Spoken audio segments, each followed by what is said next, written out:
بندہ درود پڑھتا ہے تو درود جب ختم کرتا ہے تو وہ ایک نور کا سمندر ہے جو اتنا بڑا ہے کہ دنیا کے سارے سمندر قطرہ احسانات کا تصور کر کے درود کی ایک تسبیح پڑھیں، اس کی طاقت اور ہے۔ انسان نا اگر اپنے دل کو روشن کرنا چاہتا ہے، دل کو زندہ کرنا چاہتا ہے، دل کی دنیا آباد کرنا چاہتا ہے، یا دل کو دنیا شاد کرنا چاہتا ہے، صبح شام ایک تسبیح وقت نکال لے درود پاک کے لیے۔ درود ابراہیمی کے اندر نور ہے، سرور ہے، سکون ہے، راحت ہے، روحانیت ہے، نورانیت ہے، عطا ہے، شفقت ہے، مہربانی ہے، القاء ہے، کیف ہے، کیفیات ہے، قبر کا نور ہے، حشر کا نور ہے۔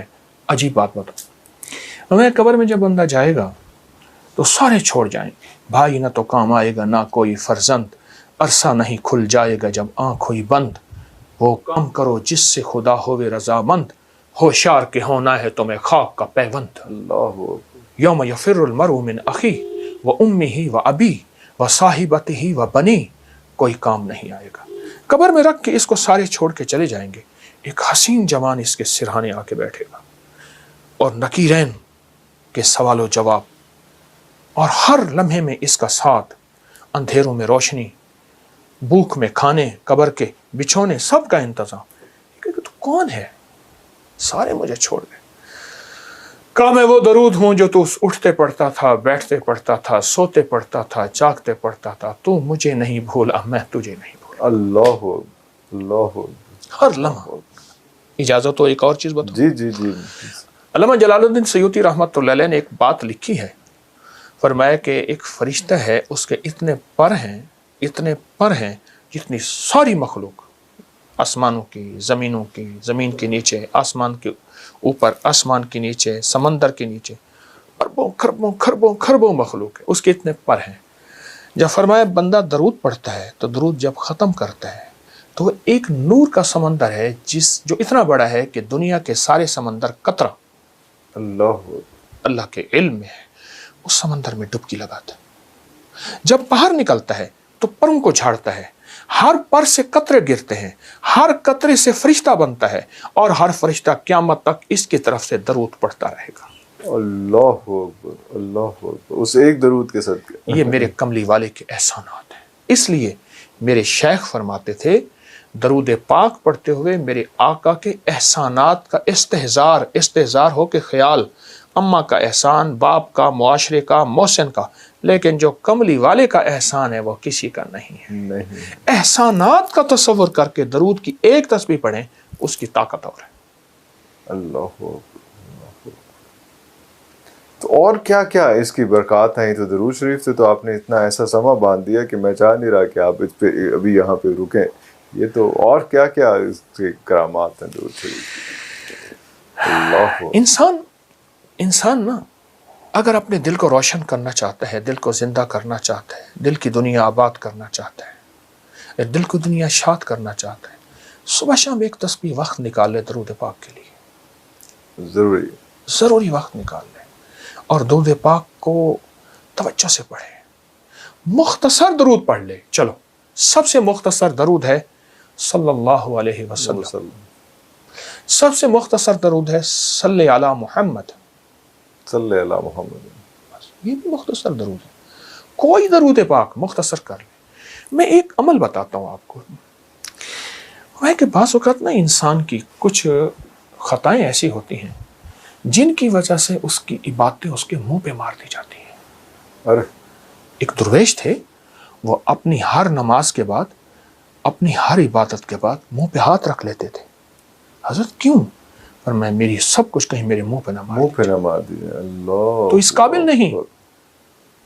لیکن عجیب بات بتاؤں، درود پاک کوئی بندہ دکھاوے، ریاکاری، بناوٹ، سجاوٹ، دھوکے کے لیے پڑھے، اللہ کہتا ہے میں پھر بھی قبول کروں۔ ہر عبادت کے لیے اخلاص ضروری ہے، اخلاص ضروری، مخلص ہونا۔ درود واحد ہے، اگر کوئی دکھاوے کے لیے پڑھے، جبکہ مومن دکھاوے کے لیے پڑھ ہی نہیں سکتا، مومن تو اللہ کی رضا کے لیے پڑھتا ہے، فرمایا درود پھر بھی قبول ہے۔ اللہ۔ اور یہ جو نماز کی اتحیات میں نا، عرفان صاحب، نماز کی اتحیات میں یہ جو اللہ نے درود رکھا ہے نا، ساری عبادات کے بعد اتحیات ہے بالکل اتحیات ہے۔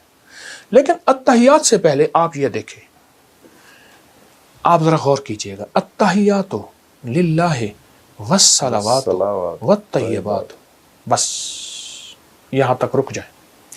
جب میرے آقا معراج پہ تشریف لے گئے تو اللہ پاک نے فرمایا میرے حبیب کیا لائے؟ تو حضور نے فرمایا میں آپ کے لیے اللہ التحیات للہ والصلوات والطیبات، تو اللہ پاک نے اس کا جواب دیا السلام علیکم ایھا النبی ورحمۃ اللہ وبرکاتہ۔ اگلا بھی عجیب سوال جواب دیا، اللہ پاک نے عجیب عطا فرمائی، کیا؟ قیامت تک کے لیے آپ جیسے مجھ جیسے ضعیفوں اور کمزوروں کے لیے بھی اللہ نے ایک عطا کر دی، السلام علینا وعلی عباد اللہ الصالحین۔ اے میرے حبیب آپ جب جائیں گے نا، آپ کی غلامی کرنے والوں کے لیے بھی میرے سلام ہے۔ سلام، اللہ اکبر۔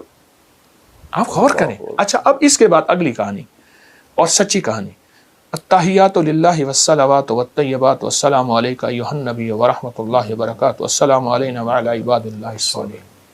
ٹھیک، اس کے بعد اشہد اللہ پڑھ کے سارا کچھ پڑھنے کے بعد پھر آپ درود پڑھتے ہیں، اور درود آخر میں پڑھتے ہیں۔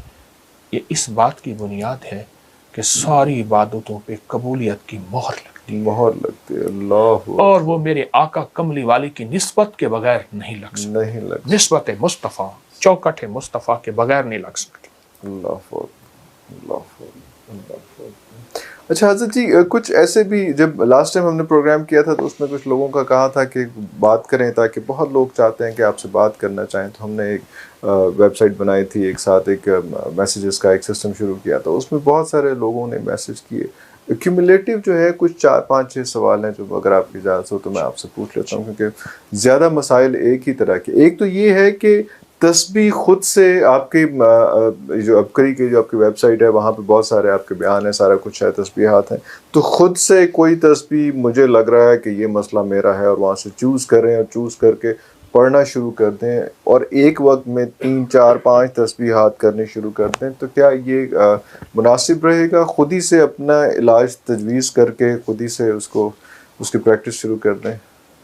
ابکری کی ویب سائٹ پہ علاج تجویز کردہ ہوتا ہے، اس لیے ہر بندہ پڑھ سکتا ہے، ہر بندہ پڑھ سکتا ہے، تجویز کردہ ہوتا ہے، اس کی تعداد بھی، اس کے عدد بھی، اور پھر کوشش یہ ہے میری ابکری کی سائٹ پر ہر عمل قرآن و سنت اور اولیاء اکابر بڑوں کی نسبتوں کے ساتھ ہو، اس لیے ہر عمل کا حوالہ بھی ہے، ہمارے پاس ثبوت بھی ہے، تو وہ بندہ پڑھ سکتا ہے، اور انشاءاللہ وہ تو پوچھنے والے ہیں کروڑوں لاکھوں فیض پا رہے ہیں اور بے بہا فیض پا رہے ہیں۔ کیوں؟